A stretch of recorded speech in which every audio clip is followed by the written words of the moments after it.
Good afternoon, everyone. Happy Monday. I do have a couple things at the top. So today we mark 7 years since the tragic Pulse nightclub shooting.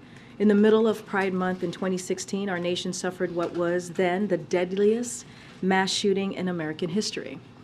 49 people, predominantly Latino members of the LGBTQI+ community, lost their lives in a senseless act of gun violence.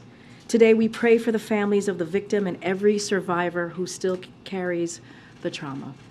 In 2021, President Biden signed a bill designating Pulse nightclub as a national memorial, enshrining into law that it is hallowed ground.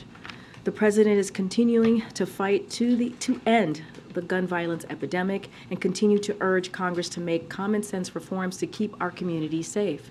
This Pride Month, the Biden-Harris administration is going to continue lifting the LGBTQI+ community up and honor the victims who aren't here with us today. Tomorrow, the House will mark up the GOP's tax scam 2.0, which they released on Friday.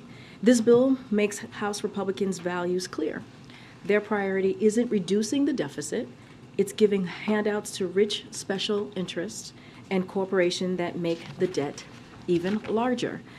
Just weeks ago, House Republicans were demanding devastating cuts to programs hardworking Americans count on, from health care to public safety to Meals on Wheels, in the name of fiscal responsibility. But now they are proposing to spend hundreds of billions on tax breaks for big corporations. And they're laying the groundwork to spend trillions of additional tax cuts skewed to the wealthy and big corporations. They would do that while repealing clean energy tax credits that are fueling our manufacturing resurgence, creating jobs, and lowering energy costs for working families.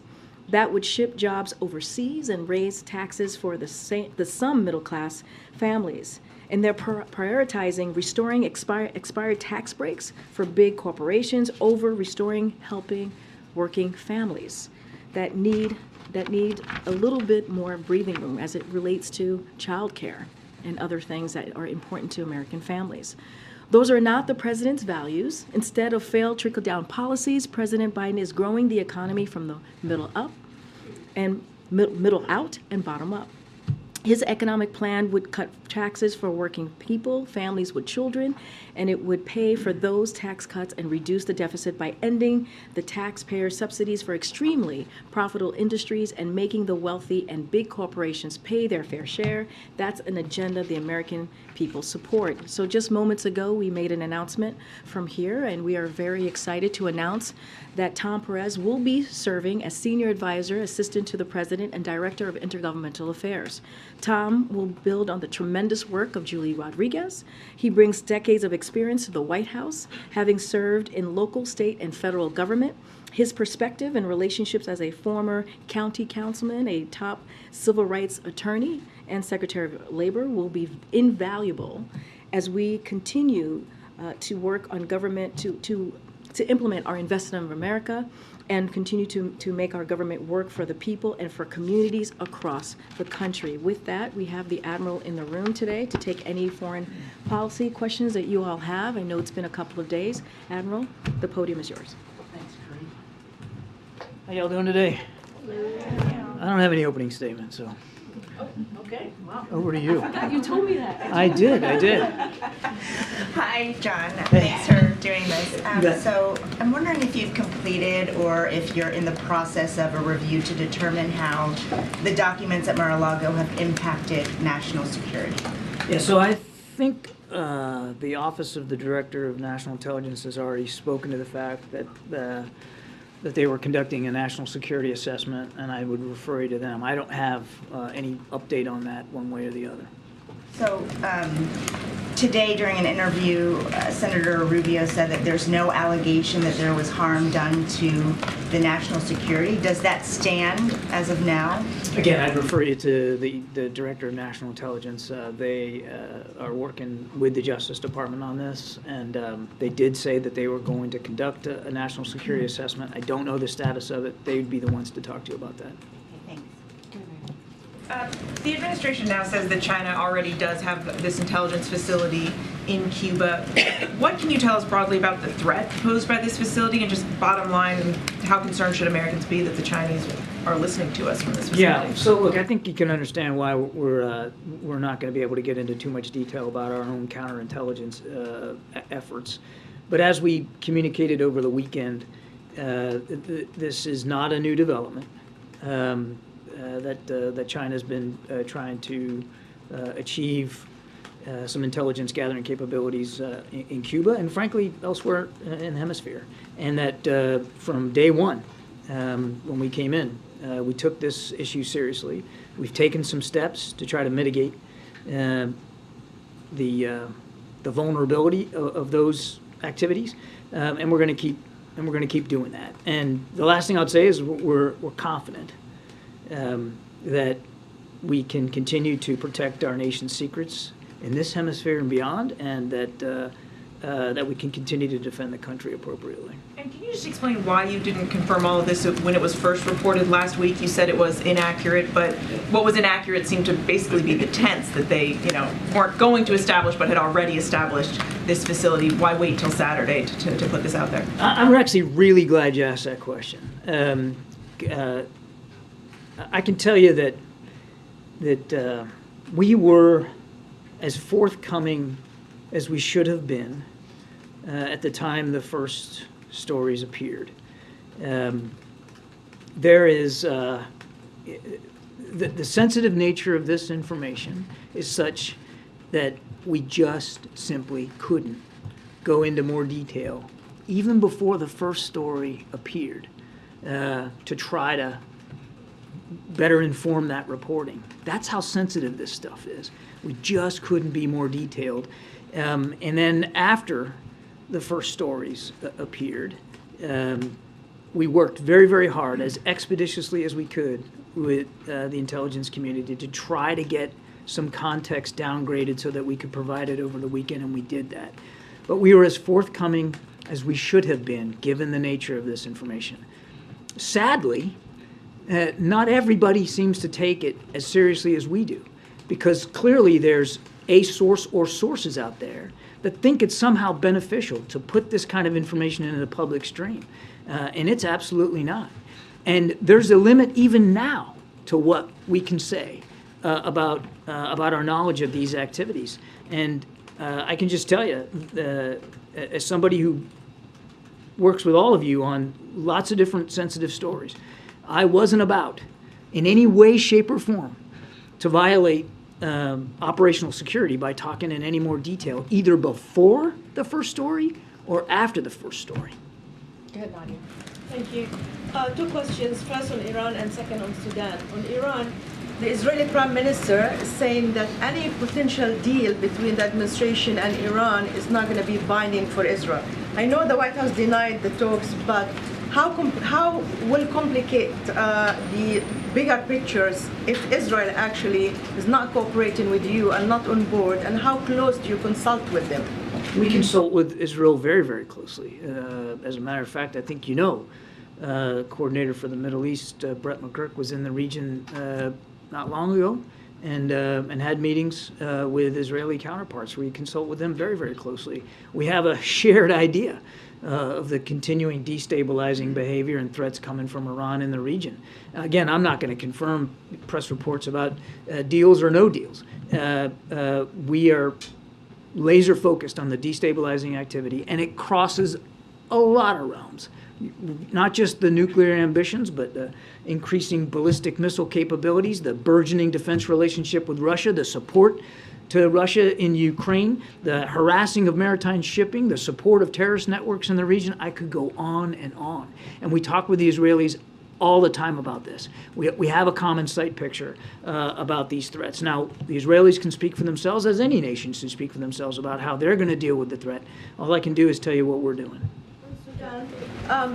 The administration efforts, along with the Saudis, have not succeeded of ending the bloodshed or even sustaining the ceasefire. Is there anything more that can be done to stop? We're still in Jeddah. We still want to see a ceasefire. We still want to see a transition to civilian authority. We still want to see both sides put their guns down. And we're going to stay at that work through diplomacy. Yeah, John. Thanks. Hey, John. An American citizen, Travis Leak, was arrested in Russia on drug charges. I'm wondering if you have any comment on that arrest and to what extent you are working to determine whether this is a similar wrongful detention case. I don't have a lot more information on the arrest itself. I'd really refer you to the State Department. I know that the State Department is, at least as of my coming out here, trying to get in touch with the family, and they're looking into this case. So as far as I know, consular officers were present at his arraignment and did get a consular visit with him. We'll obviously continue to monitor this and stay in touch with his case as much as possible, but it's just too soon for me to be able to characterize it one way or another. And then I think you asked about a wrongful detention. That's going to be up to the State Department to look at. Was the president briefed on this case? I don't know. I don't have an update on the degree to which the president was updated. And then secondly, President Zelensky has now confirmed that a counteroffensive is underway in Ukraine. The Ukrainian military says that it took back 3 villages in eastern Ukraine, but they also appear to be taking heavy losses, including of U.S.-provided equipment. So I'm wondering what the U.S.'s assessment of this counteroffensive is thus far. We're going to refrain from providing an armchair assessment of this offensive. I'm going to still stay true to that. Look, offensive operations combat is happening. There's no question about that. But it's up to President Zelensky to characterize it, not us. And it's certainly going to be up to the Ukrainian armed forces to speak to the give and take on any given day. It's war. And it has already proven violent. What we're going to stay focused on is making sure that Ukraine can succeed on the battlefield. You saw a package of assistance coming through the USAI program announced at the end of the week. I think very, very soon you're going to see some additional drawdown packages coming from the United States. It won't surprise you that the kinds of things you'll see us continue to give Ukraine are the kinds of things that we know they need in this particular fight. Can you now tell us whether the Ukrainians provided you any notice that these operations were underway? Now that they've confirmed, I know you've been cagey about saying whether or not this is I'm not cagey, I'm careful. They had no obligations to give us any kind of heads up or inform us of their operations, nor have they ever in the last 15 months. Just quickly to close the loop on the China-Cuba story, there are many times when we come to you with stories that are based on classified information, I'm sure often to your chagrin. Going forward, should we expect that the administration is not going to be fully forthcoming when we do have stories like that? What you can take to the bank, Trevor, is that we'll be as forthcoming with you as we can. There's all kinds of different classified information out there. And you know that. Different labels, different classifications on it. Sometimes there's information that is so classified and so secret that there's a real limit. In fact, there's a real danger to somebody like me trying to provide you a steer before you report. And that was the case here. We were careful. And all I can promise you is that we'll be as forthcoming with you as we can. The fact that we came out a couple of days later and provided some clarifying information does not mean and should not be taken, as I've seen in some of the press reporting, as some kind of walk back. The original reporting, as we said, was inaccurate. And we did the best we could in the moment to be as forthcoming as we could. Unfortunately, it wasn't going to prevent some inaccurate reporting. After the first reports, we worked to get some additional context downgraded, but even that had to be carefully scrutinized.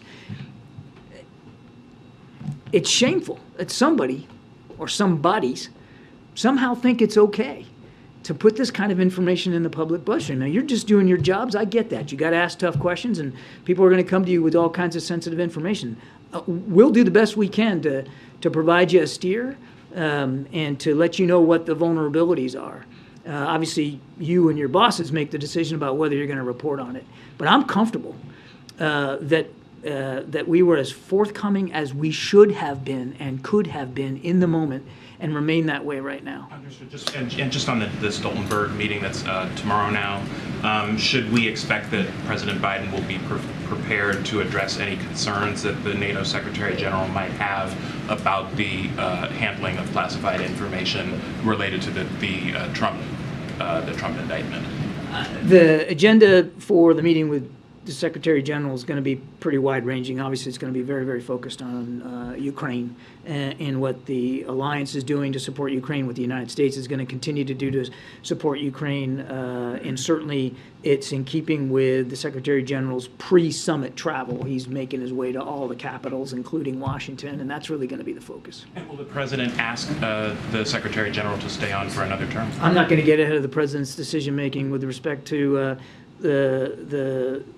who would be the next Secretary General. We're grateful for Secretary General Stoltenberg's leadership. Now he's gotten extended 3 times, and he's led the alliance at a very, very critical time, not least of which, even without the war in Ukraine, it would be a critical time. Certainly in that context, he's just done a superb job.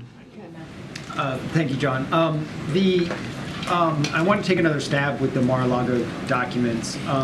Given that we've seen images that some of them had the 5 eyes on it, have you guys done anything, or can you walk us through what you have done to assure allies about this type of intelligence, and if there's any intelligence? You're not getting into intelligence assessment. I'm trying to ask about the diplomacy. I appreciate the question and where you're trying to go, Matt. I'm just not going to be able to talk with any detail about those documents or this case. I mean, it's really something for the Justice Department to speak to, and in terms of any national security assessment, that would be up to the Director of National Intelligence. Separate and distinct from all of that. And this kind of gets to my answer to Trevor. We obviously take very seriously our responsibilities to protect classified information and to protect the nation's secrets. And what we're focused on is doing exactly that, is protecting the nation's secrets, protecting our ability to both collect intelligence and to analyze that and to use it to help better defend the country. That's what we're focused on. But you were just talking about it's shameful regarding the Cuba-China thing for that information. I'm not going to characterize this is really for the Justice Department to speak to. Okay, and then just quickly on the meeting tomorrow with the Secretary General. Can you walk us through sort of where the president is on Ukraine and whether the president thinks an invitation should be sent for NATO membership to Ukraine? Is there any updates as you guys look toward the NATO summit? Well, without speaking to the conversation with the Secretary General, that hasn't happened yet. Our policy with respect to NATO membership hasn't changed. We obviously still support the NATO's open door policy, and those are discussions that have to be had with all 31 allies, and of course the nation in question here. So we're not taking a position one way or another. I think you know that at Bucharest there was a declaration that made very clear that NATO should be in Ukraine's future at some point in the future. Nothing's changed about that. Are you able to characterize at all what about the initial Wall Street Journal report was inaccurate? No. Okay. And can you be more precise on when precisely China established the base? I know you guys said it was at least 2019. That's as far as you could go. That's as far as I'm going to go today. Okay. And trying again on Stoltenberg, does the president believe it's important for the next NATO Secretary General to come from a country that has hit the 2% GDP in defense spending? The president believes that whoever is the Secretary General of NATO should be an individual who the entire alliance can get behind and lead the alliance into the future, because there's a transformative future ahead for the alliance. And whenever this war ends, however it ends, NATO is going to be different. For one thing, it's going to be larger, and Ukraine's going to be different, given the scope of westernization of their military. So whoever the next Secretary General is going to be, again, it has to be somebody that the whole alliance can get behind and can be a transformative leader. I think I'll leave it at that. Thank you. I wanted to follow up on Cuba. Has there been any conversation with the Cuban government about the base or the Chinese trying to We've made our concerns known. To the Cuban government? Yes, we have. And on Colombia, if you could do you have any comment on the ceasefire announced between the government and the ELN on Friday? No, we're aware of those developments, but we don't have we don't have a position to take right now. We refer to those parties. John, a couple of questions too, to be exact. One, Shekola Robinson.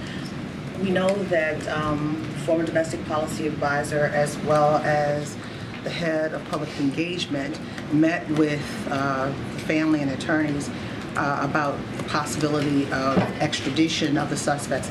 Anything new? Because Mexico is saying that they're waiting for the United States to move on the extradition of the suspect or suspects. I'm afraid I don't have anything for you. April, let me, if you allow me, we'll take the question and see if we can get you a better answer. But make sure you get back to me, okay?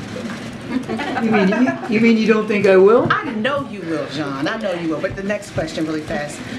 As we're in this unprecedented moment, and the White House is very aware, I'm sure the President is very aware, and we're waiting for tomorrow, how would you qualify the mood here, as this is such a serious moment with very sensitive information and a former President of the United States?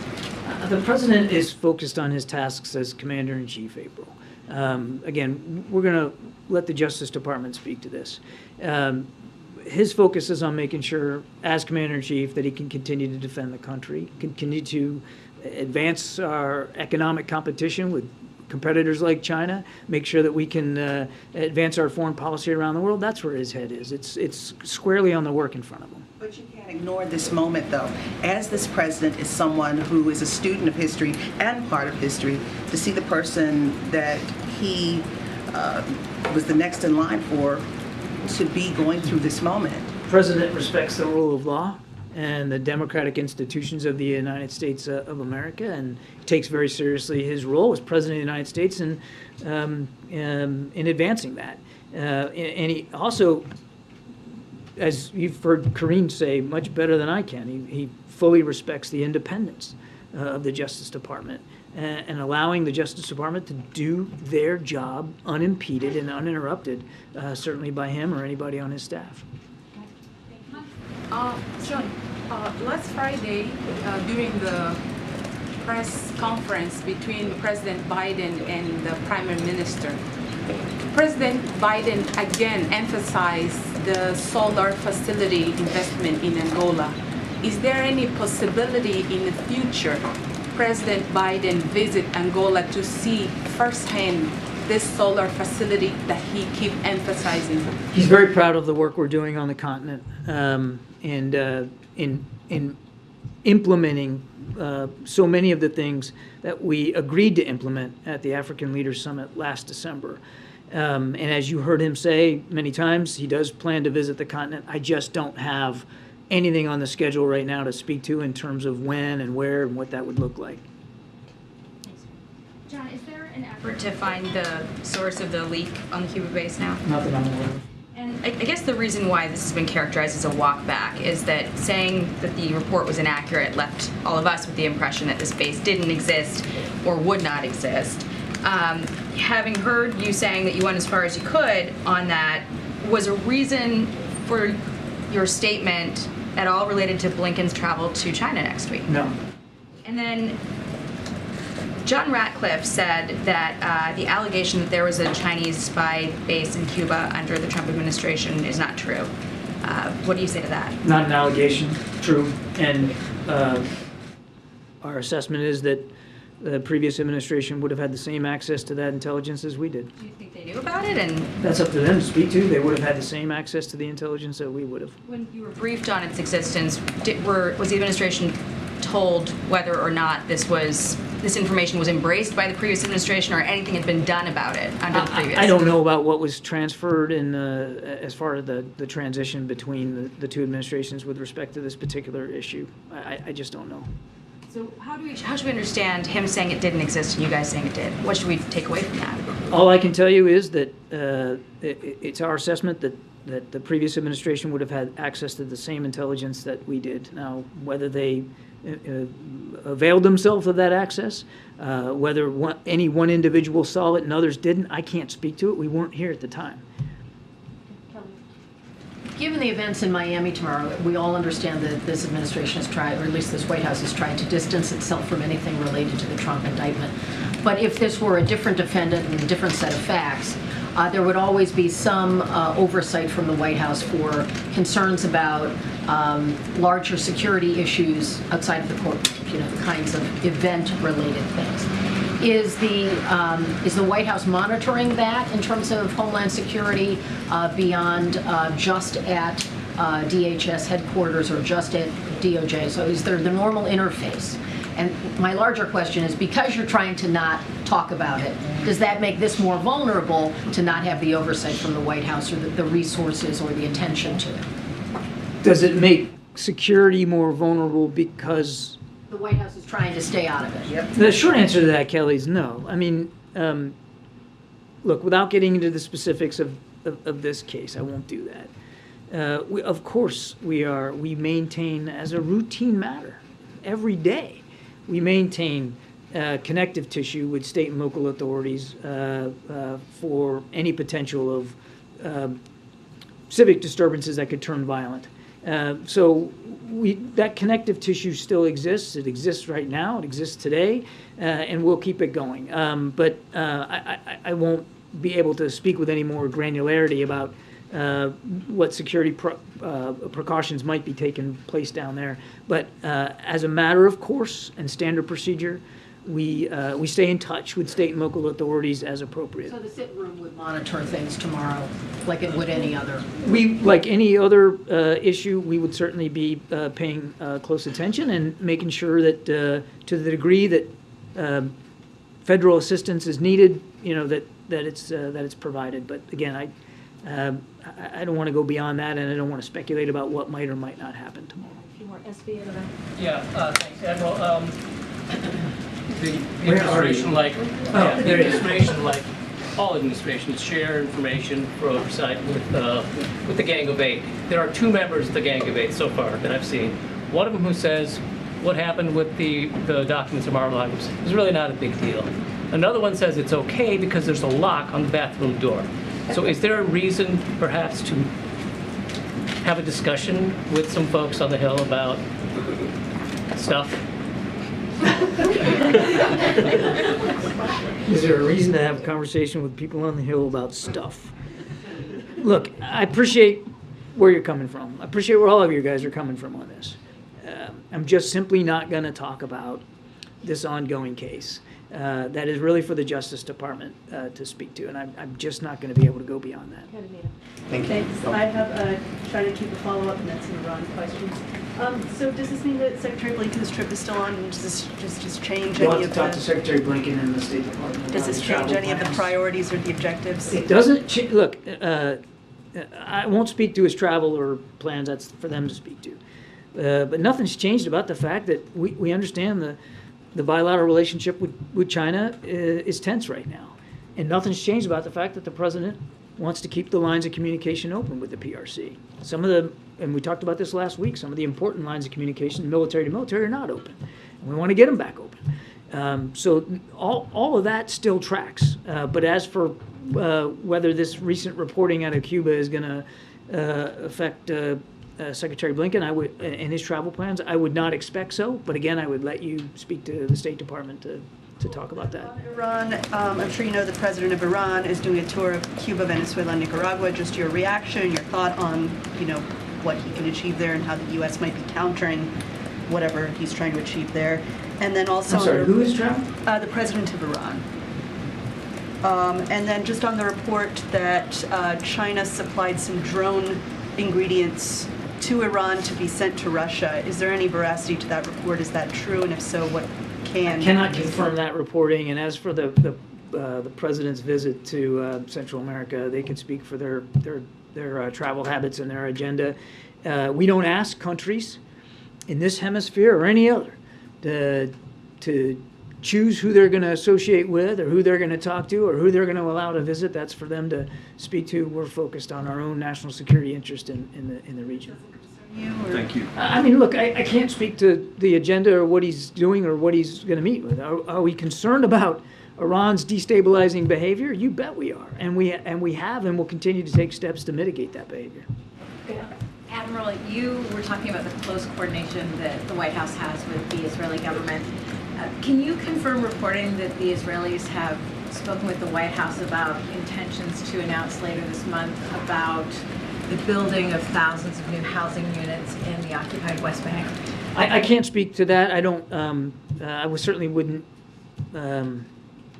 be in a position to confirm reports of that nature, except to say we have long made clear our concerns about additional settlements in the West Bank, that we don't want to see actions taken that are going to make a two-state solution that much more difficult to achieve. We don't want to see steps taken that only increase the tensions, and we've been very clear about that. Nothing's changed about our policy. White House consider using any of its leverage to discourage a plan of this nature? For example, limiting military aid, anything of that nature? Suggesting to Congress, perhaps, that be something it would consider? Again, nothing's changed on our policy on settlements, and let's not get ahead of where we are right now. Okay, just a couple more. Thanks, Kelly, on the end. What does Ukraine need to accomplish in its counteroffensive for it to be considered successful by the U.S.? That is a great question for the Commander-in-Chief of the Ukrainian Armed Forces, President Zelensky, to determine what his objectives are and what he wants to achieve. What we're focused on, what our objective is, as I said earlier, is to make sure that he and his troops have all the tools, capabilities, training that they need to be successful. That's what we're focused on. Is there some action that stops short of full membership in NATO that the U.S. and its allies could take in Vilnius that would satisfy President Zelensky's concerns? Well, you'd have to talk to President Zelensky about that. Again, nothing's changed about our support for NATO's open door. Those are decisions that have to be made by the entire alliance and the country in question. However, we have talked about, and we are continuing to talk to the Ukrainians about some of their long-term defense needs and what that needs to look like going forward. Because at some point this war is going to end. Don't know when, don't know how, and we don't know what it's going to look like. But Ukraine is still going to have legitimate security needs with a long border with Russia. We understand that. So do our NATO allies. And so we're having active conversations with Ukraine right now about what that long-term defense environment looks like, what their long-term defense capabilities need to be. And those are active conversations. Now, how much of that is going to come home to roost in Vilnius, I just don't know, and I wouldn't get ahead of that. Lastly, next week, President Biden plans to host the Indian Prime Minister for a state visit. Is the president committed to holding a joint news conference with his counterpart when he visits? I don't believe that the full agenda has been fleshed out for the state visit, but we are very much looking forward to have Prime Minister Modi here. As you know, the United States has a significant defense partnership with India and terrific cooperation inside the Quad, across the Indo-Pacific with India. There's a lot to talk about. We're looking forward to the visit. Thank you so much. So the Messenger has a story today saying that the administration is drafting plans to evacuate U.S. citizens from Taiwan. Can you confirm that? And does it mean that, according to your assessment, the situation there could escalate sooner as predicted? Yeah, so look, as you know, it's not routine it's not routine U.S. policy to evacuate private American citizens from areas of conflict. And there's no indication at this time that current conditions in Taiwan would warrant any reconsideration of that policy. As always, we take our responsibility for the safety of our citizens and personnel seriously, wherever that is, all around the world. And we have routine procedures in place to make sure that we're prepared for any type of emergency. We could just take two more. Jenny. Thank you, Karine, and thank you, John. I have two questions about South Korea, China, and Russia. First question, China's ambassador to South Korea, Xing Haiming, said that South Korea would regret it if it bet China loses. And he also criticized that if South Korea sided with the United States, it would regret it. Do you see this as an attempt to retaliate against South Korea? And second question on Russia. Russian President Putin would deploy tactical nuclear weapons in Belarus next month. Do you think this will affect the international crisis and the increase in North Korea's nuclear threat? Thank you. Okay, Jenny. Look, on the first question, I mean,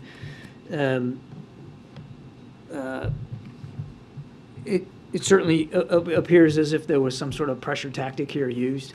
South Korea is a sovereign, independent nation, a terrific ally, and a great friend, not just in the region, but around the world, and they have every right to make the kinds of foreign policy decisions they deem are appropriate. We're grateful for the support that they continue to provide, particularly with respect to Ukraine. On Belarus, all I can tell you is we've seen no indication of anything that would force us to change our own posture with respect to nuclear readiness or capabilities.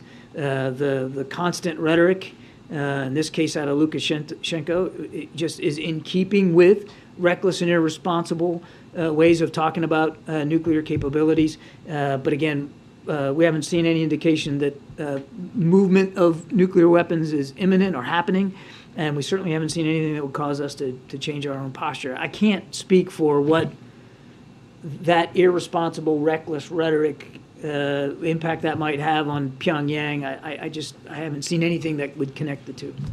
Yeah, James, you have the last word. Thank you, Karine, and thank you, Admiral. I should like first to take one more stab at getting you to say something substantive about the Trump case. Go for it. And then I will be just as unsatisfying to you as I have been to everybody else. That's so prejudicial. But I also want to be, I got Mauritius up here, and nobody asked me. Nobody. And I was ready today. That is not the subject of my second thrust. But first on the Trump case, and then I want to ask about Americans detained in foreign countries. President Biden, in a speech that was an official speech and not a campaign speech last year in Philadelphia, identified Donald Trump and his supporters as threats to the American homeland. And you amplified those comments in one of your Zoom briefings that you held not long thereafter. Does the enrollment of Donald Trump in the American criminal justice system as a defendant, which necessarily entails certain restrictions on his movements and so on, provide for the American people some reassurance that he is less of a threat than he was when the president made those remarks? James, I'm just not in a position to speak to that one way or the other. Finally, a short series of questions about Americans who are detained in other countries. Short series? Yes. Series. There's no such thing as short series. Those two words don't go together. Your interjections do not make things shorter. All right. First question is this. You've spoken often about your efforts ongoing to secure the release and return of Americans who are wrongfully detained in foreign countries. Yeah. That very formulation implies another category of Americans, the opposite category, whatever you'd want to call it, Americans who are rightfully detained or lawfully or justly detained. First question of three short questions. Does the administration recognize the existence of such a category of Americans? And if so, are they also the object of your efforts to get them released and returned? Sorry, I was going to write on her book, and I shouldn't do that. You're mad at me. Look, I'd refer you to the State Department on categorization here. I don't know that there is something like, I don't know that there's a separate legal category of somebody who is not wrongfully detained. But you're right. There are, some Americans are designated wrongfully detained because we know they're being detained for political purposes or on trumped-up charges. Sometimes Americans get into trouble overseas by violating local laws, and they have to and should answer for their transgressions to those laws. But I don't know that there's a separate categorization. I really would refer you to my State Department colleagues on that. In terms of the first category, Americans wrongfully detained in foreign countries, is there a ballpark figure as to how many there are around the world? I don't have that figure. Somewhere between half a dozen and 200? I don't know, James. Okay. State Department is the right place to go for that. Last question. Does the administration consider Lieutenant Alconis to be an American who is wrongfully detained? The president is certainly mindful of and has been briefed many times on Lieutenant Alconis' situation. And what I can tell you is that we continue to work with the Japanese government here to try to address this in the most appropriate and legally feasible manner. That's as much as I can say on that. Yeah, thank you. Thank you. I All just right, wanted thank on you. the record that I was ready For Mauritius, yes, yes, for the record, Mauritius was ready, I saw it. Okay, I guess whatever you all have left, not much, I'm sure. Has the root canal procedure been completed by this point? Can you confirm that? The doctor's note said it would be underway. Yep, so I can confirm that the procedure has been successfully completed. The president is doing just fine, and he'll be certainly working in the residence this afternoon. Were there any complications? It's as you all know, for some of you may have had this procedure, it's a general routine dental procedure. And can you talk about why the White House didn't disclose it yesterday when he got his first root canal and only disclosed it today after he would miss a public event? So look, the initial procedure, as you just stated, Sungmin, was last night, and as you also just stated, we released the memo that was written to me from the doctor this morning or earlier today from his physician, and along with the plan for his root canal procedure today, we also included that as well. Look, I'm not aware of any other administration that has put forward or has talked about, related dental procedure. So again, this is a routine dental procedure. As we've stated, you all have read the president's physician's memo, and there is nothing unusual about this. Millions of Americans go through this process, and so as soon as we were able to hear from the physician about where the president's status was today, we certainly shared that with all of you. And can you is there any more information you can give on why he needed the root canal? Like, is he not good at brushing his teeth, or does he need to floss better, or anything else? Wow, are you talking to the millions of Americans across the country? You're going to ask them that question too? I did a little research this morning. I mean, look, I am certainly not a dentist by any means, so I cannot speak to what leads to a root canal. I know that it is a regular dental procedure. It is not uncommon. What I can certainly tell all of you, and I think we've said this, you all know this already, we've shared this, he was not put under general anesthesia. The 25th Amendment certainly was not invoked, and he received local anesthesia for the procedure, so I can certainly share all of that. As far as the health of the president's teeth, I cannot speak to that. Go ahead. Thank you. So local Oh my anesthesia. goodness, quick follow-up? Tooth follow-up. Oh, tooth follow-up. Cute. So the local anesthesia. Everybody's a little giddy today. I know. What is happening? It's like Friday vibes. I know, not Monday afternoon vibes. But on the tooth, can you describe sort of the local anesthesia? What exactly does that mean? What was the president's demeanor, his ability to govern as he was getting this root canal that made you decide not to invoke the 25th Amendment? So, gosh, I hope you guys, I should never get a root canal here, because then I could see the judgment that coming my way. Look, all I can say. Thank you, Mr. Too-Wit. It's a routine dentistry. There's nothing unusual about this. We wanted to share as much as we can. So clearly he wasn't under general anesthesia. He was under local anesthesia. And so, as you know, it's a numbing medicine for the local area, which does not have any broader effects. And so, just to give you and everyone else who's listening in or watching a little bit of that detail. And the president he went through the procedure. It started clearly last night. He went through the procedure today. It's successfully completed. He'll be in the residence working this afternoon, and that's the best that I can say. I have never gone through a root canal, so I'm sure others who have gone through that process can actually share more of what that's like. But again, this is something that Americans just across the country, go through. Many of them do, and it's routine, and he is fine, and it was complete. Is he allowed to talk after the procedure? Honestly, I have not spoken to the president, so I cannot say if he's... From the root canal. Oh, well, have you had a root canal, April? So there you go. Root canal. So you want to share? Okay, yeah. Go ahead. Local anesthesia, nothing, local, shock, that's it. Okay, there you go. And I wasn't allowed to talk. Well, there you go. Thank you so much, April. Okay. On the Trump docs, this is not a Oh, graceful segue, okay.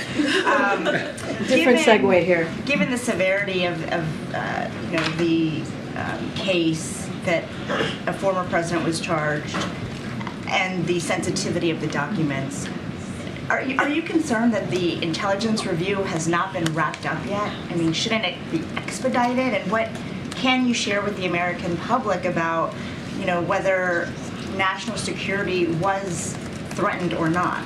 So look, I'm not going to, as you've heard from my colleague moments ago, I'm not going to speak directly to the case. What I can say, and also the Admiral spoke to, the national security pieces of this, certainly not going to go beyond what he stated here at the podium. What I can say, and you've heard us say this over and over again, this is a president that respects the rule of law. This is the president that wants to make sure and has proven that to be in his actions, to make sure that the Department of Justice is truly independent. And, and he said that during the campaign. He's restoring certainly the integrity of the Department of Justice, and that is something that's important to this president. And I'm going to just leave it there. I'm just not going to speak to the case at all, or a comment on the case, and so I would refer you to the Department of Justice on anything specific, or ODNI on the national security aspect of this. Okay. Thanks, Karine. Thanks, Karine. CPI is supposed to come out tomorrow. Yeah, I was just wondering, there seems to be a bit of a debate on Wall Street about whether it's going to come in hot or softer than we've seen, and I'm just sort of curious what expectations are here at the White House. So I know it's coming out tomorrow. Certainly not going to, predict from here. As you know, and you've heard us say this many times before, we believe that the plans that the president, the economic policy plans that the president has put forth, and also as it relates to the historic pieces of legislation that has passed under this president, certainly has helped the economy get it back on its feet. Annual inflation, as you've heard us say, has fallen for 10 months in a row, down more than 40% since last summer. So that is incredibly important as we talk about lowering costs. And look, in addition, the president has taken this very seriously. When he looks at his economic policy, at the number one thing that he wants to do is continue to lower costs from the American people. Hence, as I just mentioned, the historic pieces of legislation, Inflation Reduction Act, does that with energy, does that with healthcare cost. And so certainly that is going to be something that the president's going to focus on when CPI numbers come out tomorrow. I'm sure, as we always do, our economic experts will look into it, we'll go into the data, and certainly we'll have more to share tomorrow. And I just wanted to ask about your topper. You were, I think we could say, very critical of the Republican tax proposal. I'm wondering, last year, lawmakers were sort of unable to strike a deal that would see some business tax cuts restored or go into effect in exchange for things like the child tax credit or earned income tax credit the Democrats have wanted. Should we read your comments at the top as you guys think that the Republican proposal is sort of so far out there that you're not going to see a deal this year, or do you see a potential negotiation? So it's a very good question. Look, the way that we see this process, the way that the president sees this is like he's always open to a conversation about lowering the deficit. Absolutely. That is something that the president wants to do. We talk about bipartisanship a lot. He has signed more than 350 pieces of legislation that were indeed bipartisan. Most recently, as you all know, the budget agreement that was critical in making sure that we did not default for the first time ever in the country's history. But he also is going to make sure that we speak clearly about when we're reducing the deficit, we got to do it also by making sure that the wealthy pay their fair share. We cannot just put this on everyday Americans, working families, and we have to make sure that we continue to lower costs as it relates to, as you're talking to me about cutting child poverty. That is something that's incredibly important. But unfortunately, we see that, and I said this at the top, that Republicans are more interested in trickle-down economics, and that is not what this president is for. We want to have the conversation. We do. We want to have the conversation about lowering the deficit.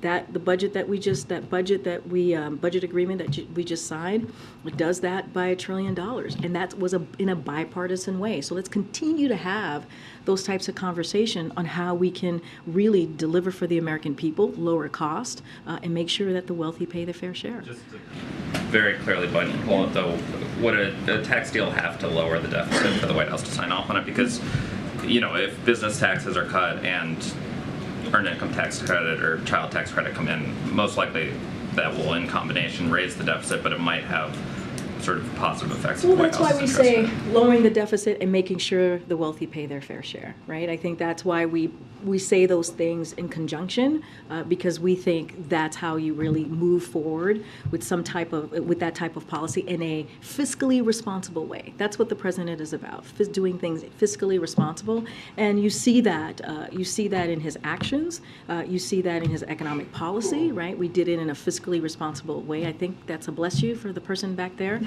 And also, you see that in just the budget agreement as well. The air is much clearer today, but the Canadian wildfires are still ongoing. Do you have any update on the coordination between the White House and the Canadian government? Where do things stand right now? Are you new to No, the I'm briefing? Kelsey Snell from NPR. Oh, okay, but are you new to the room? I am here for the time being because our good friend Scott Detrow is now hosting. Well, welcome. Thank you.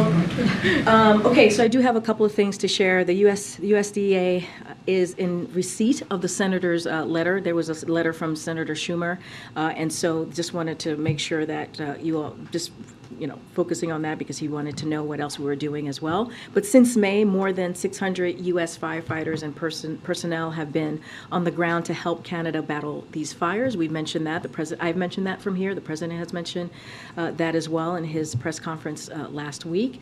And then more on the way. President Biden has also directed the National Interagency Fire Center to respond promptly to any requests from Canada for additional firefighters and the fire suppression equipment, such as air tankers. So we are continuing to be in touch with the Canadian government. We also spoke about, I think the president said that at the top of his press conference last week on Thursday, that he spoke directly to the Prime Minister as well, offering up resources, offering up assistance. And so this is, again, it has been happening since May. The president has been regularly briefed. We have certainly provided resources, personnel, firefighters, and so we are at the ready to assist if there is any additional help that is needed from Canada, for sure.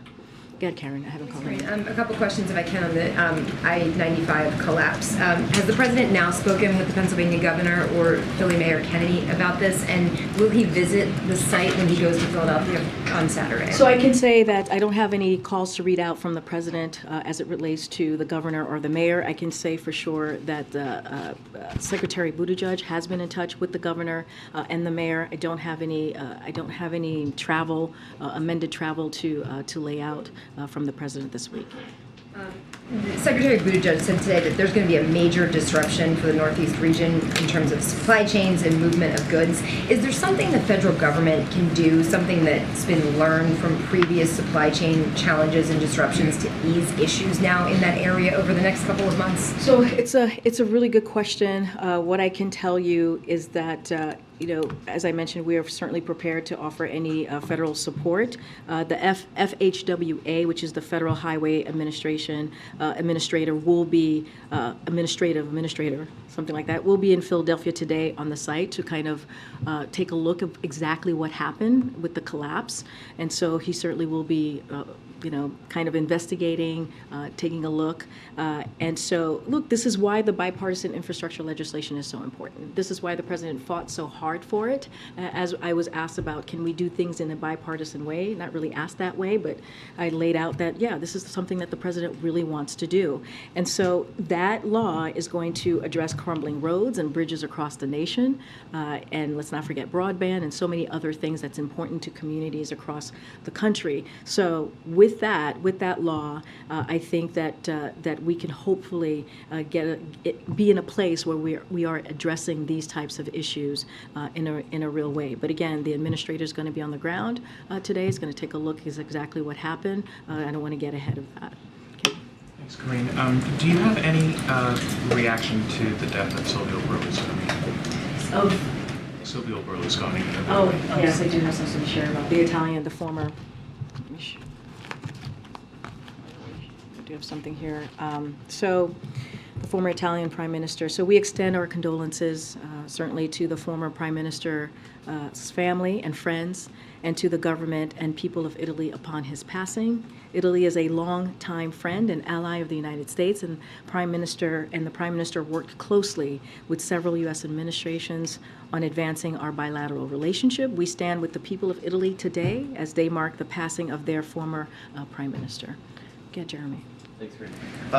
I understand that you're not going to address the indictment of the former president directly, but I wanted to ask you about some of the rhetoric that has emanated around it. And in particular, several Republican lawmakers and presidential candidates have talked about this idea that the federal government, in this case the Justice Department, is being weaponized against the president's political opponents. And so I wonder what you can say to Americans whose faith in the Department of Justice, in its independence, in its nonpartisan nature, may be shaken. What would you tell those folks? So two things I want to say in answering your question, Jeremy. The first part is, and I just stated this earlier before, and because the president has said this, we have said this from this administration, and I want to be careful that I'm not going to speak to the case directly, this is a broader statement here. The president respects the Department of Justice. He respects the rule of law. He has said this during the campaign. He has said this multiple times during the last 2 years in this administration. And we want to make sure, he particularly wants to make sure that we restore the integrity of the Department of Justice, that we do not politicize the Department of Justice. And that is something that he's going to continue to do. That is why when I'm asked about the specific case, anything related to that case, we refer to the Department of Justice, because we are not going to politicize it from here. The president's not going to politicize it from here. And we're going to be certainly very, very, very diligent and very straightforward about that. The second part that I do want to say, you didn't really ask me, but as it relates to what we're hearing, the criticism that we're hearing, look, and this is a little bit, there's a theme here of what we've been talking about, at least the last couple of questions. This is the president that wants to get the job done for the American people. He wants to lower cost. He wants to make sure that we deliver for American families, for American workers, for American people. And that's what he's been doing the last 2 years. And so he would love to work in that, good faith, with congressional leaders, Republicans across, Republicans in the House and the Senate, to do just that, continue to create jobs, continue to build on the successes that we've seen the last 2 years as we talk about the economy, continue to make sure that we're strengthening Medicare, Social Security. Those are the things that the president really wants to do, and he wants to do that in a bipartisan way, and that's going to be our focus. That's what the president is going to continue to focus on. So in addition, though, to attacking the integrity of the Justice Department, some of the former President Trump's allies have also talked in pretty bellicose terms about what's happening. Congressman Andy Biggs said we've now reached the war phase, saying an eye for an eye. Steve Bannon said we're at war. Carrie Lake suggested that President Biden, the Attorney General Garland, and the special counsel would have to go through millions of gun-owning Americans to get to the former president. Do you have any response to that kind of rhetoric, and what danger do you think it presents in our country? So look, what I will say is what I just kind of reiterated, what the president's focus is on. He's focusing on delivering for the American people. As it relates to any kind of protest, we have said this before, we have said this in other iterations of this, is that we are always prepared and don't want to speculate from here. And I think the Admiral kind of stated this as well, as how we just function on a day-to-day basis. And we're just going to stay prepared, and we're going to just continue to give the Department of Justice its independence, make sure it continues to have its integrity. We're going to continue to believe and certainly respect the rule of law, and we're just not going to comment beyond that. To that end, has the president been briefed on the security preparations for the former president's appearance at a federal courthouse tomorrow? So, as you know, the president regularly gets briefed every morning by his National Security Council and his the intelligence community every morning, as you all know, or every day, to be more precise. I just don't have anything else to share. What I can tell you, certainly not going to speculate from here, and we will be prepared. And then very quickly on another topic, Senator Blumenthal today announced that the Senate Subcommittee on Investigations has opened an investigation into the proposed PGA Tour and LIV Golf merger. At this point, does the White House have any comment on that? Do you support that investigation? So I have not talked to my colleagues about this, so I just don't have more to share from here. Okay. I'm just going to go, who haven't called? Go ahead. Yeah. Okay, thanks. Kamala Harris stood in for the president today at the event with college athletes, and she seemed very polished. When did she find out about that she would be subbing? She found out when we all found out this morning internally. Well, she was not told yesterday. I mean, it was a routine procedure. Yeah. It is a regular routine procedure. So this is something that that when you do something like that, that's something that's between the physician and certainly the president. And so I'll just leave it there. But we all found out this You had to morning. go under anesthesia or something unexpected? I'm sorry? It wouldn't be a good idea to let her know in advance? It's a regular routine procedure, right? There's no general anesthesia needed. It's a local anesthesia. I mean, it is a root canal. Millions of Americans go through this. There's nothing mysterious about it. It is a regular thing that many people go through. Understood. And back on the indictment, Jack Smith, he encouraged really any American to read it. Has the president read it? I'm just not going to comment on anything related to that. Go ahead, Joe.